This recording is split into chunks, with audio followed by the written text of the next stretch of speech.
revenir au hockey sur glace, vous savez, Maxime, que le soccer, comme vous dites chez vous, est le sport numéro 1 quand même en France. Le hockey donc qui fait le buzz en ce début de saison avec ses victoires à répétition, 4 matchs officiels, 4 victoires. On va envoyer tout de suite les images du match contre Chamonix avec un coup de chapeau, Anthony, au Guillaume. Complètement mérité parce que ça a été deux grands serviteurs du club dans les bonnes périodes comme les très mauvaises. Guillaume Chassard et Guillaume Papelier, bien évidemment. Ils méritaient d'être mis à l'honneur et puis c'est aussi une histoire professionnelle. Je crois que s'ils n'étaient pas pris par leur boulot, ils seraient encore sur la glace aujourd'hui. C'est vrai. Allez, le match, le premier but tout de suite avec ce tir de Pleur et le rebond laissé par Fouquerel, le gardien. Épinal avait beaucoup dominé jusque-là, mérite d'ouvrir la marque, avait pris le jeu à son compte. Un but de Cassavan, l'une des recrues canadiennes. Dans son style particulier, il va devant la cage et il met des rebonds. Le deuxième, superbe passe au deuxième poteau de Gauthier. Pour Pétrac qui sortait de prison, il avait déjà fait la même à Rouen la semaine dernière, enfin pas le même but mais le même genre d'action, et puis là il fait valoir son adresse, il est toujours très adroit dans ces situations. Juste derrière la réduction du score, mérité. Très beau but de Chamonix, très bien construit, même si Santino dit que l'équipe n'était pas en place et que ça dormait. Avec une super passe de Lauzon pour la Tulipe. Le rôle prépondérant, je vais y arriver, du gardien Gabriel Gérard dans le deuxième tiers-temps, il était excellent. Surtout la période entre les 10 dernières minutes du deuxième tiers où Épinal a un peu souffert, où Chamonix a accéléré, où Épinal a connu une mauvaise période. Et cette pénalité de match qui nous a échappé dans le live, on s'en excuse. Vélarié qui a pris une pénalité de match un peu sévère quand même, il y a une grosse charge, mais bon, ça méritait peut-être pas une sanction si sévère. C'est vrai. Et derrière, Épinal va plutôt bien gérer quand même le dernier tiers-temps et se mettre à l'abri en toute fin de match. Ils ont tiré juste sur la barre aussi avant quand même, Chamonix, Masson, un boulet de canon sur l'angle du but. Et Épinal avait trouvé le poteau et la barre aussi par puis là, un bon contre, et puis Yann il a toujours ses mains. Même si c'est pas le plus rapide du championnat, il a toujours ses mains. Et Danick Bouchard qui en met une quatrième couche derrière. Chamonix a lâché mentalement. Et c'est sévère pour eux parce Épinal mérite sa victoire, mais Chamonix ne mérite pas de prendre 5-1. 3-2 ou 4 ou 3-1 aurait plus reflété le match. Et voici le dernier but, un doublé donc de Pétrac, bien servi par Gervais au deuxième poteau, 5-1. Maxime, on ne vous a pas encore entendu. Qu'est-ce que vous avez envie de dire sur ce match? On a connu un bon match dans l'ensemble, sauf peut-être au deuxième tiers qu'on a eu un peu un relâchement, si on veut. Je crois que c'est le point qu'il va falloir améliorer du côté du club. Je pense qu'on a toujours un tiers ou une période, si on veut, qu'on a un petit relâchement un petit peu tout le temps. Je pense que c'est ça qui nous coûte un peu des fois que l'adversaire revient dans le match. Sauf que là, vous prenez pas de but, c'est ça qui fait la différence. Vous avez des temps faibles, mais vous prenez pas de but. La grosse nouveauté dans cette équipe, c'est qu'elle est très costaud défensivement, qu'elle prend peu de buts, et c'est aussi pas l'effort des défenseurs. Maxime fait une gros début de saison, Fabien Leroy et Gasper Suzanne sont très performants pour l'instant. Mais c'est l'effort de tous aussi, c'est les attaquants, tout le monde bosse dans l'équipe là et tout le monde patine fort. Et puis quand ils sont en difficulté, ils ont aussi un gardien qui fait ce qu'il faut. Ça change beaucoup de choses par rapport aux autres années. Ça c'est sûr, on se sent vraiment en sécurité avec ce gardien. Oui, vraiment, on a une belle équipe équilibrée. Je pense que défensivement, comme Anthony a dit, on a des gros bonhommes, des gars comme Gaspard, même Stéphane Gervais, Fabien Leroy je pense qu'on a une belle défensive, puis quand on fait des petites erreurs, tu as Gabriel en arrière qui récupère nos erreurs. Fait que je pense que de ce côté-là, on est bien servi. Si je dis pas de bêtises, vous n'avez encore pas pris un but en infériorité, vous en avez joué une paire jusque-là, je crois.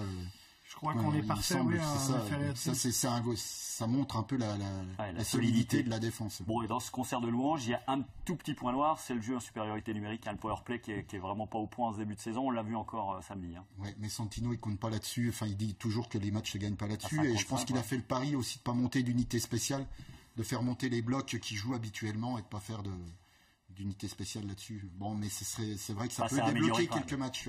C'est amélioré, c'est vrai. Sur les 5 contre 3 notamment. C'est sûr que les supériorités numériques vont aider des équipes à gagner.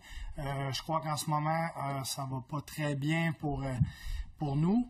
Mais pour beaucoup d'équipes aussi, on a l'impression que le jeu puissant c'est pas très rodé.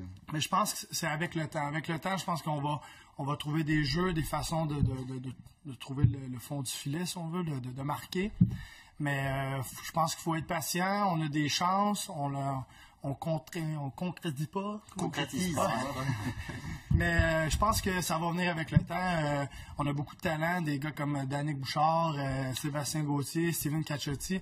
Je suis pas inquiet de ce côté-là. Et puis on a aussi cette année Benjamin Cassavant qui va rendre beaucoup de services parce que là il marque toujours les mêmes buts. Avec l'air bon, il est très présent devant la cage, il fait jouer son physique. Pour faire un comparatif footballistique. Mais il marque. C'est pas un grand patineur, mais il est tout le temps bien placé au bon moment. Il va aller chercher des... Il respire bien le jeu, c'est vrai. Alors le programme, c'est Strasbourg en Coupe de la Ligue et puis un déplacement à Dijon qui promet aussi. Tout à fait. Petit derby sympathique. Vous allez Dijon, faire connaissance avec la patinoire de Dijon, ambiance sympathique, petite glace, ça frappe fort, c'est en général très sympa. Et un accueil. Il va y avoir un beau derby aussi demain à Strasbourg parce que Strasbourg-Épinal, c'est toujours un peu tendu. Strasbourg qui vient de s'imposer lors du derby. Allez, on enchaîne, on reparlera largement de foot et de hockey dans la deuxième partie. On va parler un petit peu de hockey évidemment avec Maxime, 24 ans, 1m82, 90 kg, je dis pas de bêtises. Non. Tout va bien jusque-là. Vous êtes né à Laval, pas en Mayenne, du côté de chez... mais au Québec, on l'a entendu. Vous êtes tombé dans le hockey quand vous étiez petit, comme tous les petits Canadiens. Oui, j'ai débuté à l'âge de 5 ans. J'ai débuté à l'âge de 5 ans à Laval, chez nous, qui est près de Montréal, un peu, si je peux aider les gens à se situer. J'ai joué tout mon mineur à Laval avant d'être pêché avec le Drakkar de Bécomo, qui est un autre endroit au Québec, où j'ai joué tout mon mineur là-bas. Bon, on n'a pas le choix ou c'est vraiment par goût qu'on joue au hockey? On a l'impression qu'on vous met des patins aux pieds. L'hiver, il n'y a que ça à faire au Canada aussi. Non, il y a des sports de salle quand même. Au Canada, le hockey, c'est comme un peu le football ici en France ou en Europe. Je pense que les gens vivent que pour le hockey, fait que dès notre jeune âge, on est comme un peu jeté au bain, si on veut. Pour vous donner un exemple, j'ai lu aujourd'hui un papier sur les Canadiens de Montréal, où dans ce papier, il était dit qu'il y avait 4000 personnes sur liste d'attente pour prendre un abonnement aux Canadiens de Montréal qui ont fait une saison catastrophique l'an dernier, par exemple. C'est une culture, quels que soient les résultats, c'est une culture monumentale. Donc pas d'autres sports que le hockey, si, un peu quand même? J'ai joué un peu au football plus jeune, mais j'étais pas doué. J'étais pas fait pour ça.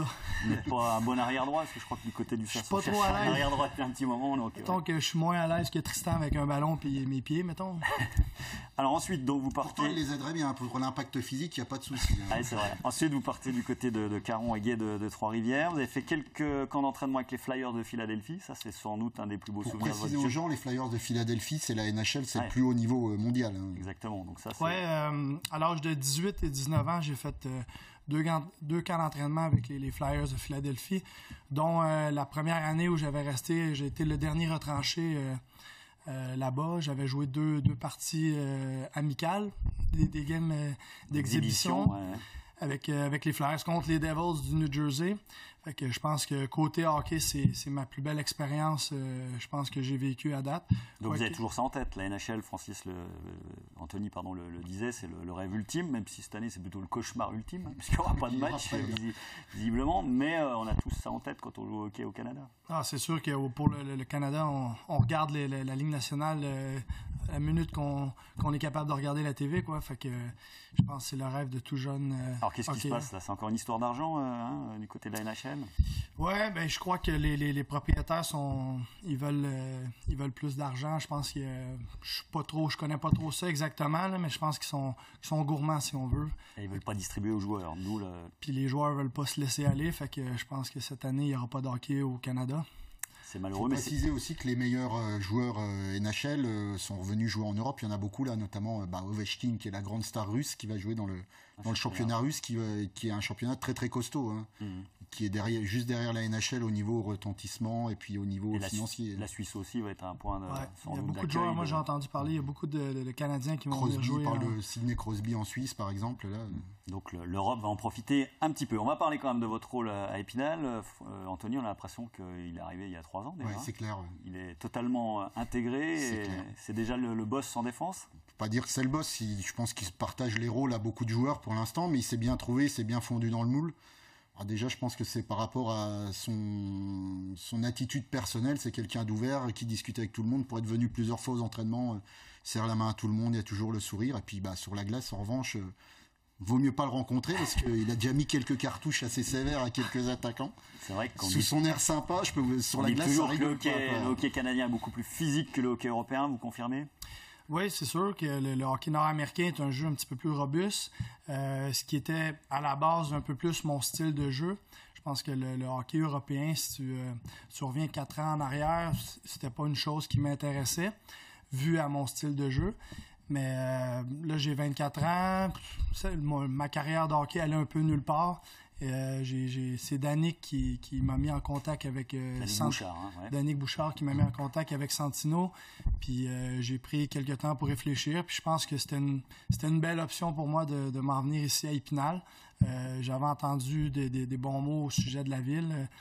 J'ai un de mes oncles qui a déjà joué en France, dans la Ligue Magnus, qui m'avait parlé, qui m'avait dit qu'Épinal serait une belle ville pour moi, une belle opportunité. Ah ouais, vous n'arriviez pas quand même en territoire inconnu complet, quoi. Vous saviez un petit peu que non, j'avais eu un petit mot avant pour me dire que comme quoi qu'Épinal, j'allais bien aimer. Alors le niveau de la Ligue Magnus, là, avec quelques matchs derrière, vous en pensez quoi?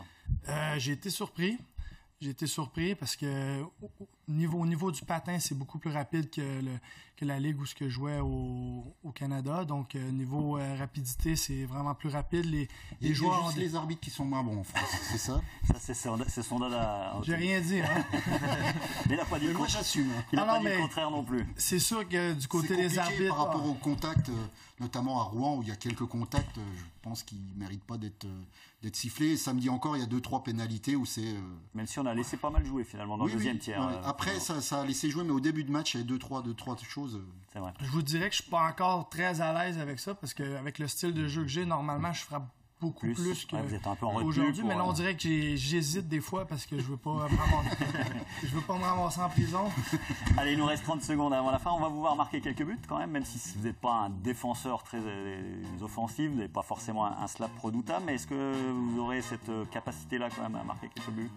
Ah, c'est sûr, on est là pour marquer des buts. Je suis réputé d'avoir des bonnes premières passes. J'aime bien donner la rondelle et après ça, par la suite, aller à l'offensive. J'aime pas traverser la patinoire avec la rondelle, et un peu comme Danick pourrait le faire. Mais oui, je devrais en marquer une coupe cette année. Quelques-uns. On vous le souhaite. Merci à tous d'avoir participé à cette émission. Tristan, Maxime, on vous souhaite une excellente saison. On se retrouve lundi prochain, nous, pour parler de basket avec Laurent Mathis. Très bonne soirée. N'oubliez pas de faire du sport. Ciao.